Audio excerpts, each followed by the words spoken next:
Very good afternoon to all of you, and I am Mohammad Osama. I am a management teacher and a writer, and I have written extensively on management, and perhaps the last 3 books were on management, and then 2 were on other subjects. So today we'll discuss on the topic of principles of management and why we want to study management extensively, and what is management. Management is basically art and science of getting work done through various means, processes, systems and tools, and why we study management is very important.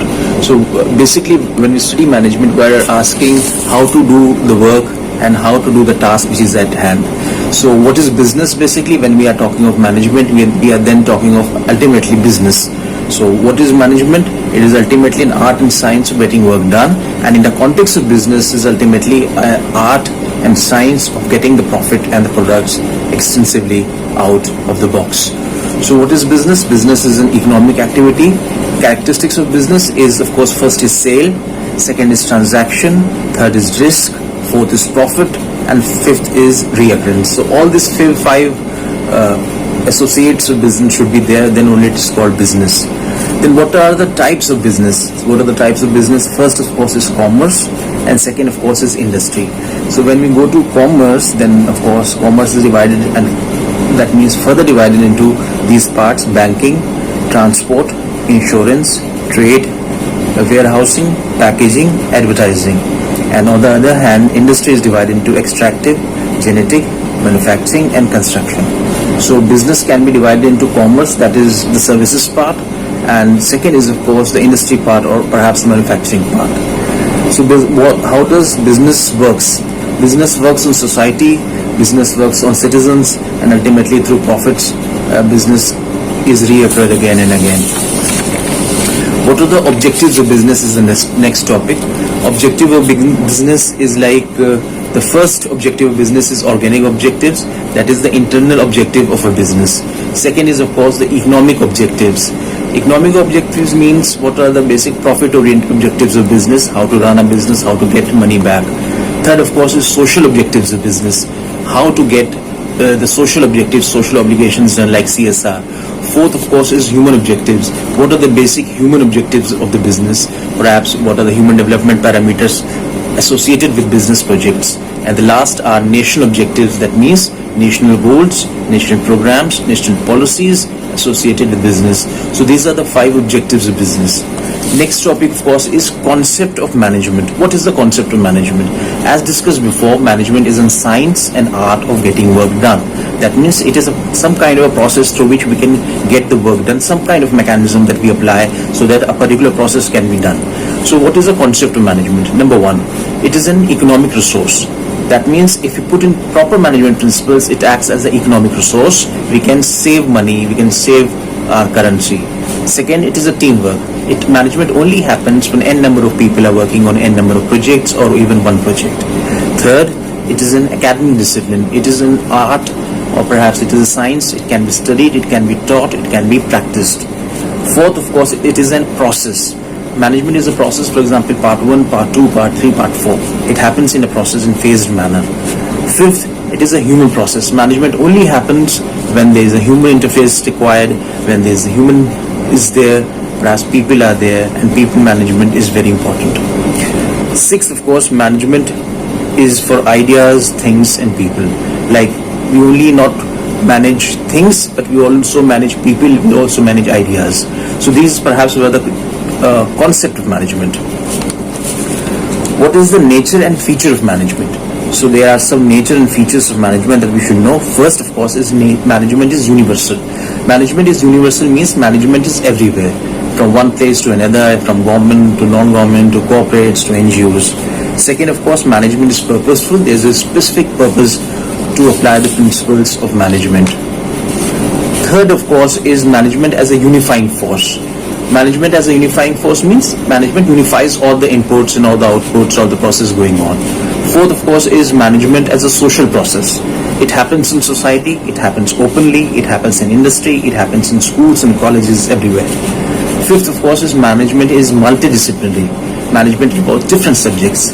There is an involvement of economics, psychology, mathematics, statistics, other subjects, and so on. Sixth, of course, is management is a continuous process. It goes on continuously.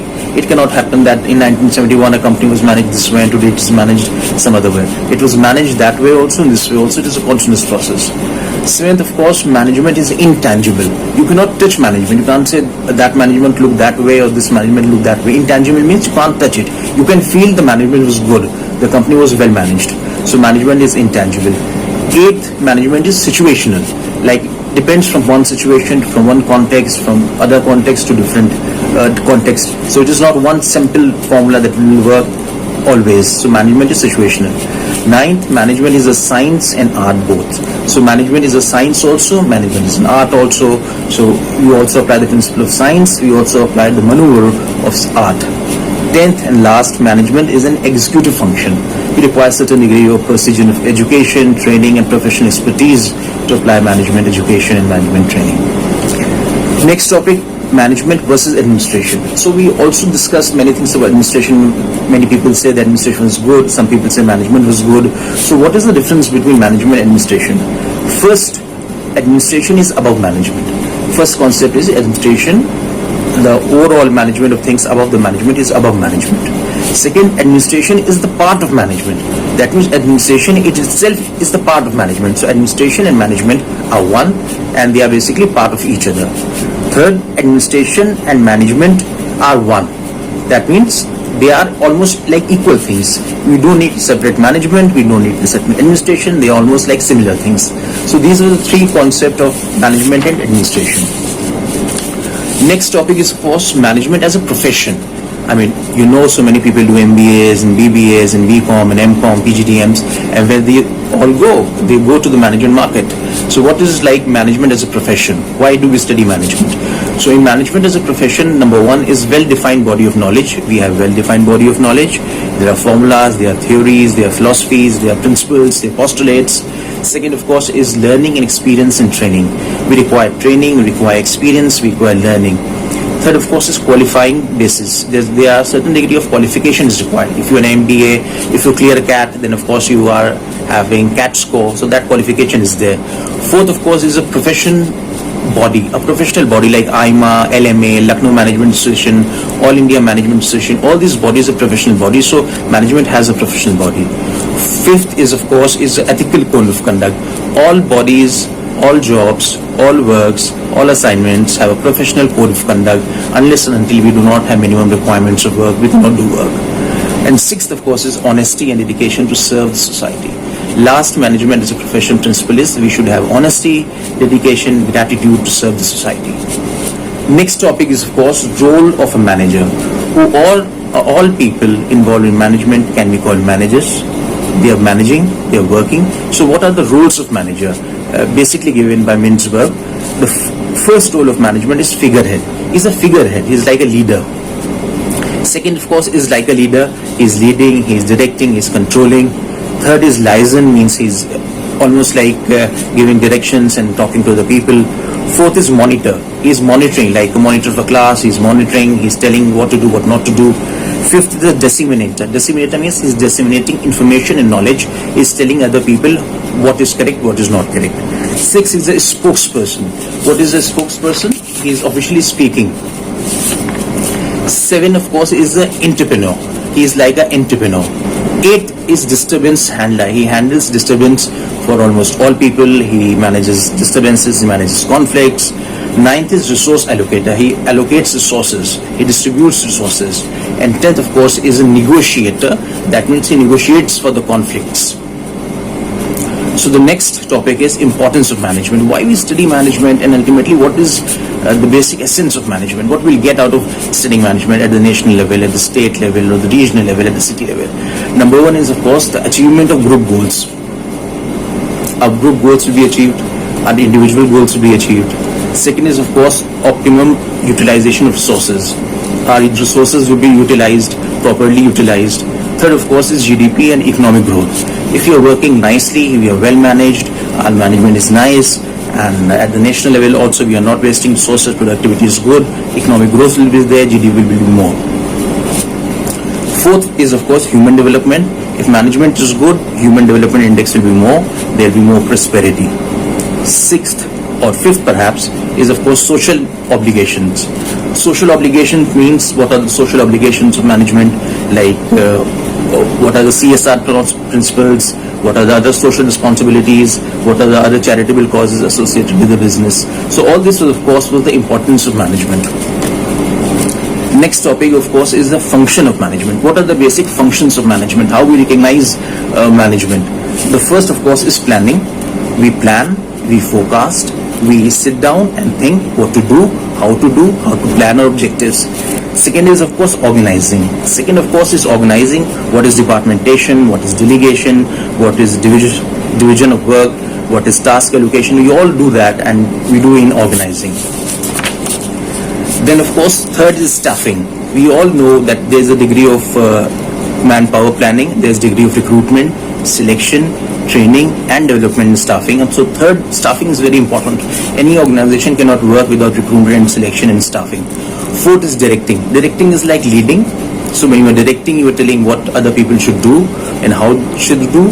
And of course, in motivation, in supervision, in communication, leadership, it all comes under directing. Fifth and the last is controlling. How to control the things. I mean, if you're leading also in staffing also in producing also manufacturing also, how to control the things. So fifth is very important element of management function, that is controlling. Next topic is, of course, coordination as the essence of management.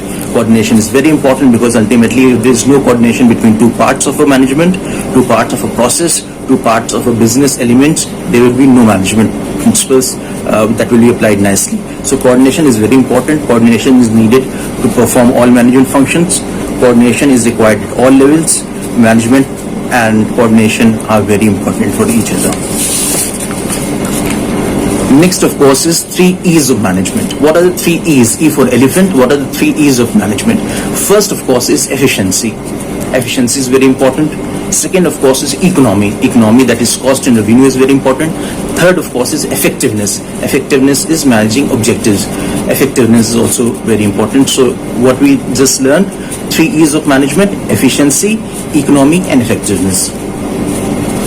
Then, of course, what are the 2 C's of management? C for cat. What are the 2 C's of management? The 2 C's of management is, of course, consistency and coherence. So if you are consistent and if you are coherent, your management is good because you have to do it again and again and you have to be coherent. It should look like a business process. So 2 C's of management: consistency and coherent. Then bit on management timeline, bit on management history. So how did management history develop? So first, of course, was the pre-scientific management era when Robert Owen, Charles Babbage was working. Second, classical approach when scientific management, F.W. Taylor gave the principles. Third, of course, is behavioral approach when Elton Mayo was working. And last, of course, is other approaches like systems approach, contingency approach, and of course other operation research approach. So all this, of course, is a timeline from pre-scientific to classical to behavioral to others. So if we study in detail, we come to know how the management developed in detail. Then the last, of course, what are the principles of great management? If you have to manage a company well, if you manage an organization well, if you have to manage an individual well, what are the principles of great management? And of course, it was given by Mr. Davis. So principles of great management, of course, is functions of management. Get the functions of management right. Principles like planning, organizing, leadership, staffing and controlling. Get it right. Second, of course, is roles and functions of manager. Managers' roles and functions should be clearly defined and well done well. Third, of course, is effective management of organization resources. Effective management of organization resources should be done. Resources should be distributed nicely, effectively and equitably. Fourth, of course, is emotional intelligence and human potential. There should be human potential. People are very important for management. It is human-centric process. So unless and until people are satisfied, it will be very difficult to apply the principles of management.